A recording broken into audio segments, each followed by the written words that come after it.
Okay, so we are on the topic of linear functions, which just means straight lines. Number 1 says, in which equation represents a line that passes through the point 1, 5,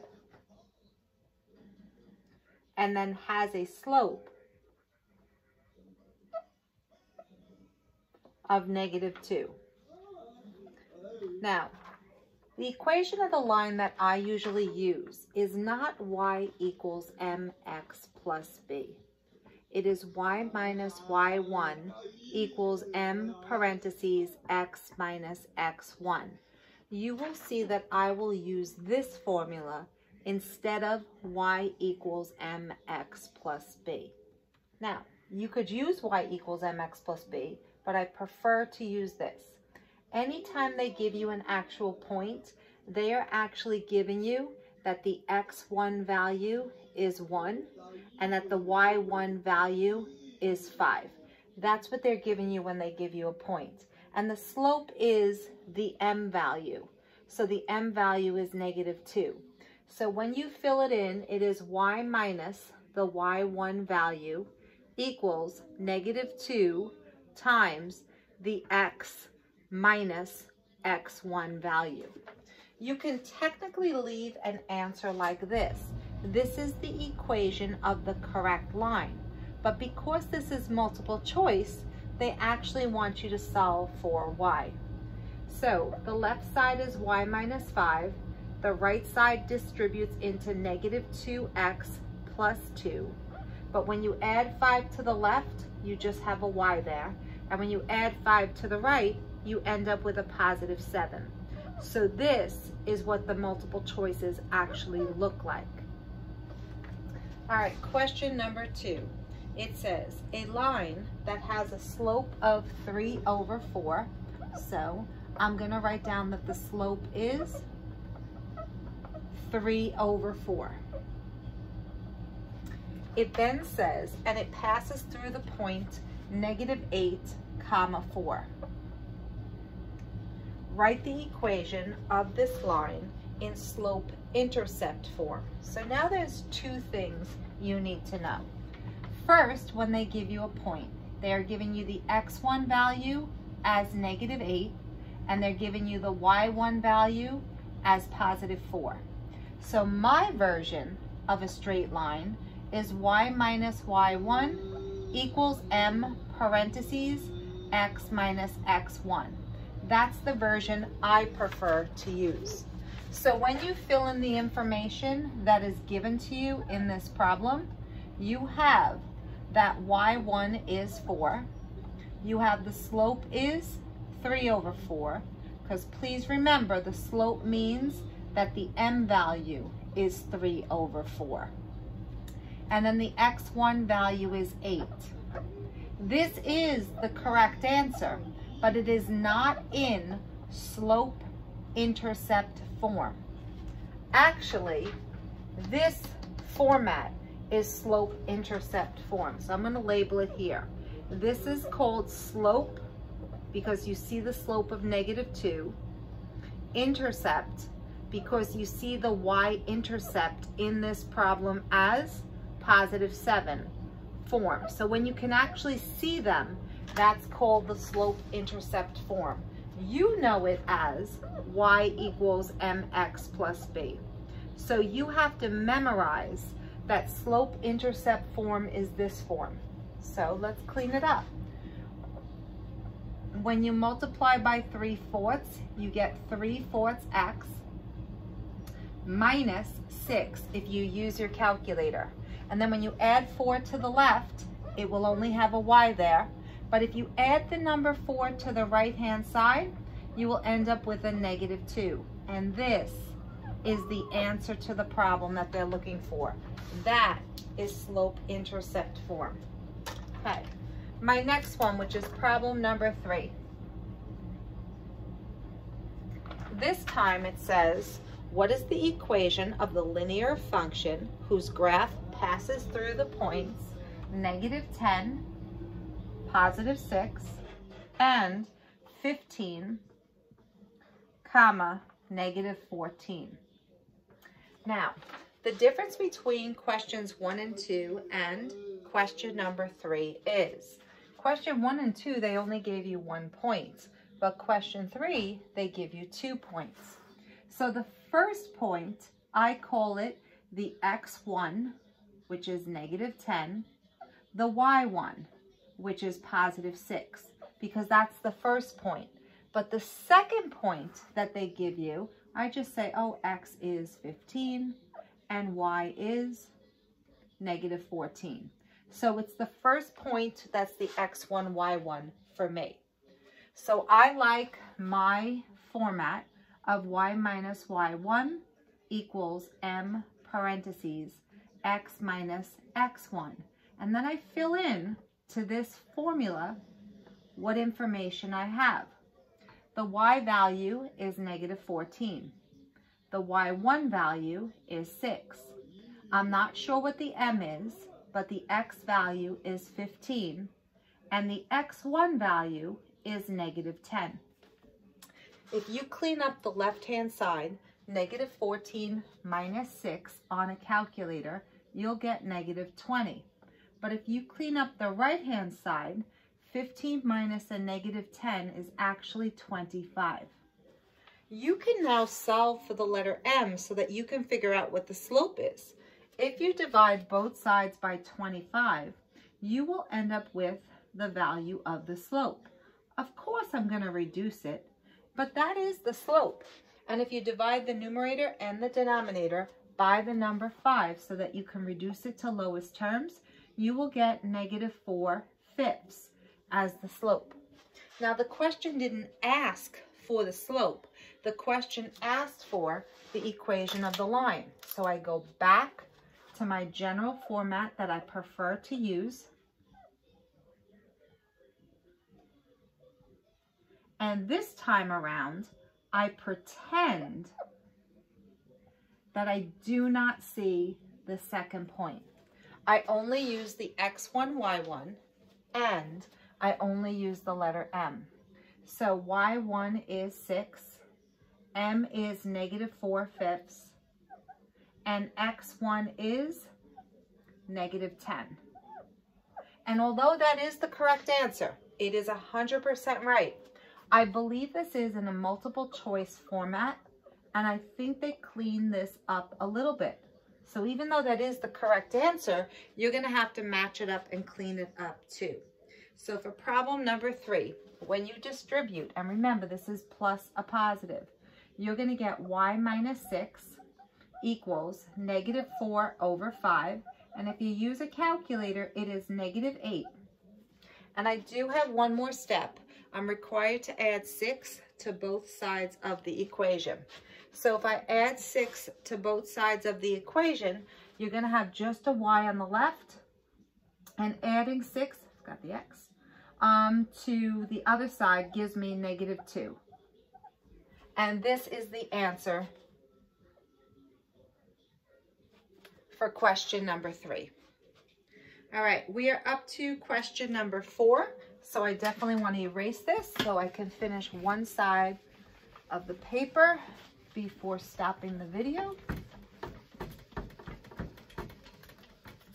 Okay, so this time around, I am told in number 4 that what is the equation of the line that passes through the points 1, 3 and 8, 5. And you can do this problem any way you want. But whenever they give you 2 points in the problem, basically the first one means that the x1 is 1 and the y1 is 3. The second one, I just say it's x equals 8, y equals 5. That's how I always set it up. So the first point is the ones that get the subscripts of 1s. So then I go to my go-to formula for the equation of a straight line, which is this, and I just fill in the information that I have. So y is 5, y1 is 3, don't know what m is, x is 8, x1 is 1. But on the left, when you subtract, you get 2. On the right, you get m times 7. But if you divide both sides by 7, you actually figured out what the value of m is. So now you know what the slope is. You still have to write the equation of the line. So you got to start all over again with the formula of your preference. And the second time around, you ignore the second point. You only fill in for x1, y1, and for m. So y1 is 3. The slope is 2 over 7. And x1 is 1. And although this is the correct answer, oh, it's a squeaky marker. I always look back to see how they want me to write the answer. And that's exactly how they want me to write down the answer. Did I mess up somewhere? Oh, no, I did not mess up. For a second, I hesitated and said to myself, oh my goodness, I messed up. I didn't mess up. You actually have a choice the second time around. I told you that I kind of do these problems like a robot, and I try to be super consistent on everything that I do. And I did say, second time around, I used the slope and I used the first point. Doesn't matter though. The multiple choices didn't use the first point. The multiple choices actually use the second point as your x1, y1. Who's to know they were going to do that? You have to look at your stuff. So if that was the case, it is y minus the y value equals the slope value that we figured out, and it's x minus the x value. Both of these equations in the clouds are exactly the same. You may not believe me, but they're exactly the same. And actually the second one is the one that appears in the multiple choice. So it's the blue one that you would be selecting. Now, if you don't believe me, which I don't expect you to, when you distribute on the right-hand side, it is y minus 5 equals 2 over 7 minus 16 over 7. And if I'm going to add 5 to both sides, and maybe you should actually use a calculator to add 5 to both sides.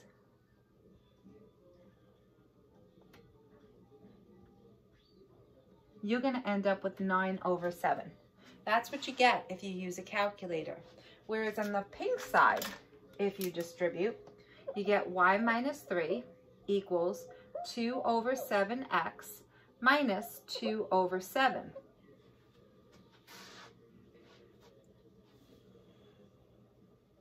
Did I mess up something? No, please no. I feel like I did mess up on something. And I don't know why. I think I did that right. I'll have to look at it in a second. I might leave it off for now and then look at it in a moment and figure out what it is that I did that was a little silly. Oh, I now know what I did. My apologies. I didn't use a calculator. I did it quickly in my head and made a careless mistake. I am so sorry. In the blue, if you add 5 to both sides of the equation and do negative 16 over 7 plus 5, you're going to get 19 over 7. Sorry about that. On the pink side, that was the answer I was getting, and I was like, why is it not working out? If you add 3 to this side, you get y. But if you actually add 3 to this number over here, you get 19 over 7. They are exactly the same, except they look quite different when they're in the clouds. Okay, we are up to question number 5. And it's a nice, easy one, but you really have to just know what to do. So for question number 5, it is asking, what is the slope of the line whose equation is 3x minus 7y equals 9?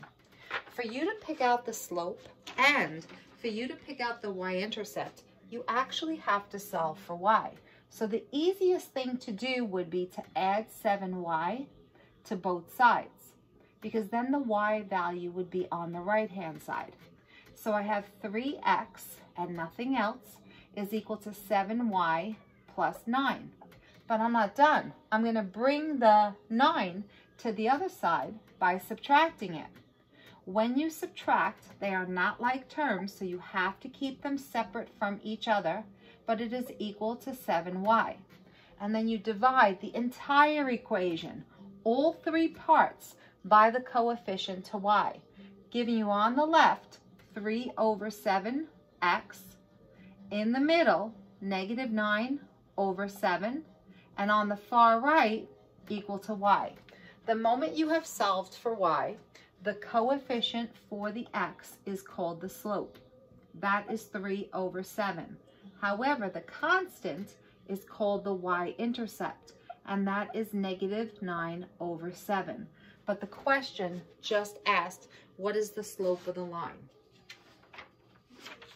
All right, we are up to the next one.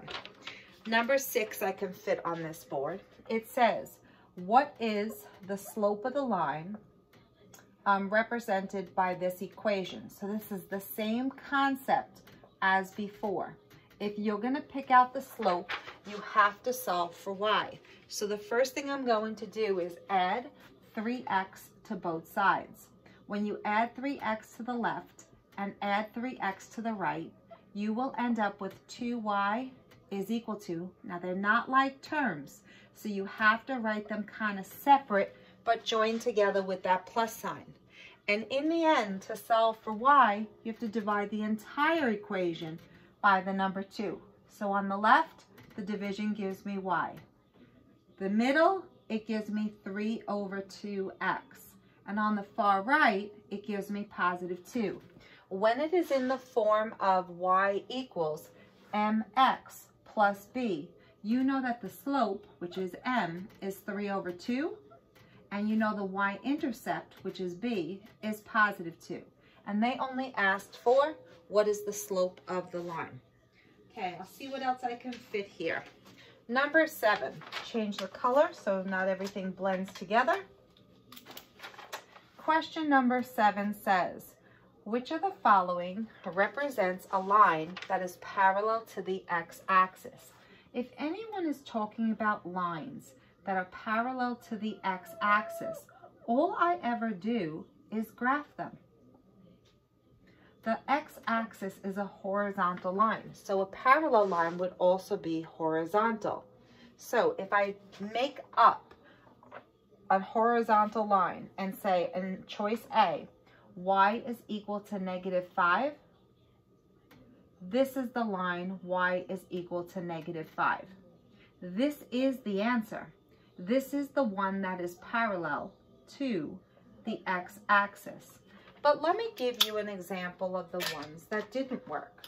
So the second one says x equals 3y.